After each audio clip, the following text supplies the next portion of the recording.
ಶ್ರೀ ಗುರುರಾಯ ರಾಘವೇಂದ್ರಾಯ ಪೂಜ್ಯ ಸತರಮನಮಾಯ ಶ್ರೀ ಚಲಕಂದರಿಲಂಕರಿ ಗೌರಿ ಹೋಂ ಶಂಕರಿ. ಜೀವನದಲ್ಲಿ ಇವತ್ತು ಪ್ರತಿಯೊಬ್ಬರಿಗೆ ಒಂದು ಸ್ತ್ರೀ ಪುರುಷ ವಶೀಕರಣ ಎಂಬುದು ಪ್ರತಿಯೊಬ್ಬರು ಕೇಳುವಂಥ ಒಂದು ವಿಚಾರಗಳು ಇರುತ್ತೆ.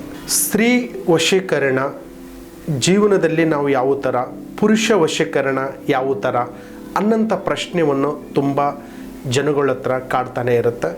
ಎಷ್ಟೋ ಜನಗಳು ನಮ್ಮ ಹತ್ರ ಹೇಳ್ತಿರ್ತಾರೆ, ನನಗೆ ಸ್ತ್ರೀ ವಶೀಕರಣ ಮಾಡಿಕೊಡಬೇಕು, ಪುರುಷ ವಶೀಕರಣ ಮಾಡಿಕೊಡಬೇಕು, ಅದರಿಂದ ನಮ್ಗೆ ಯಾವ ಥರ ಅನುಕೂಲ ಆಗುತ್ತೆ ಅನ್ನೋದು ಒಂದು ಪ್ರಸಂಗ ಕೇಳ್ತಾ ಇರ್ತಾರೆ.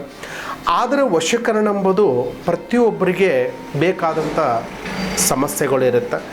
ವಶೀಕರಣ ಎಲ್ಲರಿಗೆ ಮಾಡೋಕ್ಕೆ ಆಗೋದಿಲ್ಲ. ಯಾಕಂದ್ರೆ ಅದಕ್ಕನ್ನೋದು ಒಂದು ತಂತ್ರ, ಯಂತ್ರ, ಮಂತ್ರ, ಸಿದ್ಧತೆ, ಈ ಥರದಲ್ಲಿ ಒಂದು ಪ್ರತಿಯೊಂದು ಅದಕ್ಕೆ ಒಂದು ಗಿಡಮೂಲಿಕೆಗಳಾಗಿರ್ಬೋದು, ಅದರಲ್ಲಿ ನೋಡಬೇಕಂದ್ರೆ ಒಂದು ಗಂಗೆಸ್ಥಾನ ಆಗಿರ್ಬೋದು, ಒಂದು ಜಾಗದಲ್ಲಿ ಇರ್ತಕ್ಕಂಥ ಈ ಋಷಿ ಮಹರ್ಷಿಗಳಿಂದ ಮಾಡ್ತಕ್ಕಂಥ ಒಂದು ಸಿದ್ಧಾಂತ ಅಂತ ಹೇಳ್ಬೋದು. ಎಷ್ಟೋ ಜನ ಹೇಳ್ತಾ ಇರ್ತಾರೆ, ನನ್ನ ಮಗ ವಶ ಮಾಡಬೇಕು, ನನ್ನ ಸೊಸೆ ವಶೀಕರಣ ಮಾಡಿ ಕೊಡಬೇಕು ಗುರುಗಳೇ, ನನ್ನ ಮಗ ಹೇಳಿದ ಮಾತು ಕೇಳಲ್ಲ ಗುರುಗಳೇ, ಕುಟುಂಬದಲ್ಲಿ ಏನಾದರೂ ಒಂದು ಸಮಸ್ಯೆ ಕಾಡ್ತಾನೆ ಇದೆಪ್ಪ ನನ್ನ ಜೀವನದಲ್ಲಿ ಅನ್ನೋಂಥ ಒಂದು ಪ್ರಸಂಗ ತುಂಬ ಕೊಡ್ತಾ ಇರುತ್ತೆ. ವಶೀಕರಣ ಅಥವಾ ಇದೇ ಇಲ್ಲ ಅನ್ನೋದು ಪ್ರಶ್ನೆ ತುಂಬ ಕಾಡ್ತಾ ಇರುತ್ತೆ. ವಶೀಕರಣ ಇರೋದು ನಿಜ, ಆದರೆ ಕೆಟ್ಟದ್ದಕ್ಕೆ ಉಪಯೋಗಿಸಬಾರ್ದು, ಒಳ್ಳೆಯದಕ್ಕನ್ನು ಉಪಯೋಗಿಸ್ಬೇಕು. ಕೆಟ್ಟದ್ದಕ್ಕೆ ವಶೀಕರಣ ಯಾವುದೇ ಕಾರಣಕ್ಕೂ ಉಪಯೋಗಿಸಬಾರ್ದು. ನನ್ನ ಮಗ ಹೇಳಿದ ಮಾತು ಕೇಳ್ತಾ ಇಲ್ಲ, ಅದಕ್ಕೊಂದು ಸಿದ್ಧಿ ಮಾಡಿಕೊಡಿ, ವಶೀಕರಣ ಮಾಡಿಕೊಡಿ ಅಂತ ಹೇಳ್ಬೋದು. ಮತ್ತು ನೋಡಬೇಕಂದ್ರೆ ಮಗಳ ನನ್ನ ಮಾತು ಕೇಳ್ತಾ ಇಲ್ಲ, ಆ ಮಗಳಿಗೆ ಒಂದು ವಶೀಕರಣ ಮಾಡಿಕೊಂಡು ನನ್ನ ಕೈಯಲ್ಲಿ ಇರಲಿ ಮಗಳು, ನಾನು ಹೇಳಿದಂಗೆ ಕೇಳಲಿ, ನನ್ನ ಮಾತಿನಲ್ಲಿ ಮುಂದೆ ಆ ಎಲ್ಲಿ ಹೋಗಬಾರ್ದು ಅನ್ನೋದು, ಆ ಥರದಂಥ ಕೆಲವು ವಶೀಕರಣ ಮಾಡ್ಕೋಬೇಕು. ಮತ್ತು ಎರಡನೇದಲ್ಲಿ ಪರಸಂಗ, ಪರಸಾವಾಸ, ಸ್ನೇಹಿತರು ಮಾಡ್ತಿರ್ತಾರೆ. ಇದರಲ್ಲಿ ಕೆಲವು ಜನ ಮದ್ಯಪಾನ ಮಾಡಿರ್ತಾರೆ, ಕೆಲವು ಜನ ಕೆಟ್ಟ ಫ್ರೆಂಡ್ ಜೂಜಾಟದಲ್ಲಿ ಹೋಗಿರ್ತಾರೆ.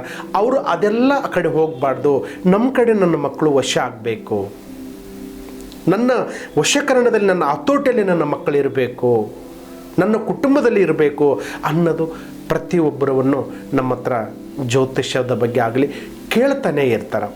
ಆದರೆ ವಶೀಕರಣ ಮಾಡಿಸ್ಬೇಕನ್ನೋದು ಮದ್ದತ್ತು ನೋಡಬೇಕಂದ್ರೆ ಕೆಟ್ಟದ್ದು ಮಾಡಿ ಜಾಗ ಬಿಟ್ಟು ಸ್ಥಳ ಬಿಟ್ಟು, ಆದರೆ ಮನೆಯಲ್ಲಿ ನಾನತರ ಹಿಂಸೆ ಮಾಡಬಾರ್ದು. ಯಾಕಂದ್ರೆ ಆ ಥರ ಕೆಟ್ಟದ್ದು ವಶೀಕರಣ ಮಾಡಿದರೆ ಫಸ್ಟು ಮಾಡಿಸ್ಕೊಂಬೋರಿಗೆ ಪ್ರಾಬ್ಲಮ್ ಆಗುತ್ತೆ, ಮಾಡಿದವರಿಗೆ ಪ್ರಾಬ್ಲಮ್ ಆಗುತ್ತೆ. ಕೆಟ್ಟ ವಶೀಕರಣ ಮಾಡಿದರೆ ಅದರಲ್ಲಿಂದ ನಾವು ಯಾವುದಾದ್ರೂ ವಶೀಕರಣ ಮಾಡಬೇಕಾದ್ರೆ ನಾವು ಯಾವುದು ಸಂದರ್ಭದಲ್ಲಿ ವಶೀಕರಣ ಮಾಡಿದರೆ ನಮಗೆ ಅನುಕೂಲ ಆಗುತ್ತೆ, ಯಾವ ಸಂದರ್ಭದಲ್ಲಿ ಯಾವ ಟೈಮಲ್ಲಿ ಮಾಡ್ಬೋದು, ಅದಕ್ಕೆ ಕೆಲವು ಸಮಯಗಳಂತಿರುತ್ತೆ, ಕೆಲವು ಟೈಮ್ ಅಂತ ಇರುತ್ತೆ. ಎಷ್ಟೋ ಜನಗಳು ನಮಗೆ ಕಾಲ್ ಮಾಡಿದಾಗ, ಅಯ್ಯೋ ನನ್ನ ಪರಿಸ್ಥಿತಿ ಬೇಕಾಗುತ್ತೋ, ಮತ್ತು ಅಕ್ಕಪಕ್ಕದಲ್ಲಿ ನಮಗೆ ಆಗೋದಿಲ್ಲ, ಅವ್ರಿಗೇನಾದರೂ ತೆಗೆದು ಬಿಡಬೇಕು, ಅವ್ರಿಗೇನಾದರೂ ತೊಂದರೆ ಮಾಡಬೇಕಂತ ಹೇಳ್ತಾರೆ. ಅಂಥ ಪ್ರಶ್ನೆಯನ್ನು ನಮ್ಮ ಹತ್ರ ದಯವಿಟ್ಟು ಕೇಳಬೇಡ ಅಂತ ನಾವು ಹೇಳ್ತಾ ಇರ್ತೀವಿ. ಯಾವುದಕ್ಕೂ ಉಪಯೋಗಿಸಬೇಕು, ಒಳ್ಳೆಯ ಒಂದು ಮಂತ್ರ ಆಗ್ಬೋದು, ತಂತ್ರ ಆಗಬಹುದು, ಯಂತ್ರ ಆಗಬಹುದು, ನಿಮ್ಮ ಮನೆಯಲ್ಲಿ ಒಂದು ಸಿದ್ಧತೆ ಆಗಬೇಕು, ನಿಮ್ಮ ಹತೋಟಿಯಲ್ಲಿ ಇರಬೇಕು. ಆ ಥರದಲ್ಲಿ ವಶೀಕರಣ ಮಾಡಿದ್ದು ನಿಜ ಇತ್ತಂದ್ರೆ ಸ್ತ್ರೀ ಪುರುಷ ವಶೀಕರಣ, ತಾಯಿ ತಂದೆ ವಶೀಕರಣ, ಮಕ್ಕಳದು ವಶೀಕರಣ, ಆ ಥರದಲ್ಲಿ ಪ್ರಯೋಗ ಮಾಡೋಕ್ಕೆ ಒಂದು ಒಳ್ಳೆಯ ಅವಕಾಶ ಆಗುತ್ತೆ. ಇವತ್ತು ಜೀವನದಲ್ಲಿ ಎಷ್ಟೋ ನೋವು ತಿಂತಿರ್ತಾರೆ ತಾಯಿಗಳು. ಮಗ ಬೇರೆ ಕಡೆ ಮದುವೆ ಮಾಡಿರ್ತಾರೆ, ಮಗಳು ಇನ್ನು ಬೇರೆ ಕಡೆ ಲವ್ ಮಾಡಿರ್ತಾರೆ, ಕೋಟಿಗಟ್ಟಲೆ ಆಸ್ತಿ ಇರುತ್ತೆ. ಇದು ಯಾರ ಪಾಲಿಗೆ ಆಗುತ್ತೆ? ನಾವು ಏನೋ ಆಸೆ ಇಟ್ಟಿದ್ದು ರಿಲೇಷನಿಗೆ ಮದುವೆ ಮಾಡಿ ಕೊಡಬೇಕು, ನಮ್ಮ 10 ಜನಕ್ಕೆ ಕರೆಸಬೇಕು, ಒಂದು ಒಳ್ಳೆ ಕಡೆ ಊಟ ಹಾಕ್ಸ್ಬೇಕು, ಒಳ್ಳೆ ಕಡೆ ಒಂದು ಕಾರ್ಯ ಕಲ್ಯಾಣ ಮಾಡಬೇಕನ್ನೋದು ಪ್ರತಿಯೊಬ್ಬರಿಗೆ ಒಂದು ಆಸೆ ಇರುತ್ತೆ. ಆದರೆ ಆಸೆ ಒಂದು ಗಾಜು ಹೊಡೆದಂಗೆ ಹೋಗ್ತಾ ಇರ್ತದೆ. ಆ ಹೊಡಿಬಾರ್ದು ಅನ್ನೋಂಥ ಒಂದೇ ಕಾರಣಕ್ಕೆ ಈ ವಶೀಕರಣಗಳನ್ನು ಉಪಯೋಗಿಸ್ಬೇಕಾಗತ್ತೆ, ಒಳ್ಳೆಯದನ್ನು ಉಪಯೋಗಿಸ್ಕೋಬೇಕಾಗತ್ತೆ. ಇದರಲ್ಲಿ ಕೆಲವು ಗಿಡಮೂಲಿಕೆಗಳಿಂದ ಮಾಡೋರಿದ್ದಾರೆ, ಕೆಲವು ಈ ಯಂತ್ರ ಮಂತ್ರ ತಂತ್ರ ಮಾಡೋದು ಇದು 100% ಕೇರಳದಲ್ಲಿ ಜಾಸ್ತಿ ಮಾಡ್ತಾ ಇರ್ತಾರೆ. ಕೇರಳ ಪ್ರಾಂತದಲ್ಲಿ ಇದು ಒಂಟ ನೋಡಬೇಕಂದ್ರೆ ಕೆಲವು ಕೊಳ್ಳೇಗಲ್ಲ ಅಂತ ಹೇಳ್ತಾರೆ. ಆ ಪ್ರಕಾರದಲ್ಲಿ ಪ್ರತಿಯೊಂದು ಕಡೆ ಕೆಲವು ಮಾಡ್ತಾ ಇರ್ತಾರೆ.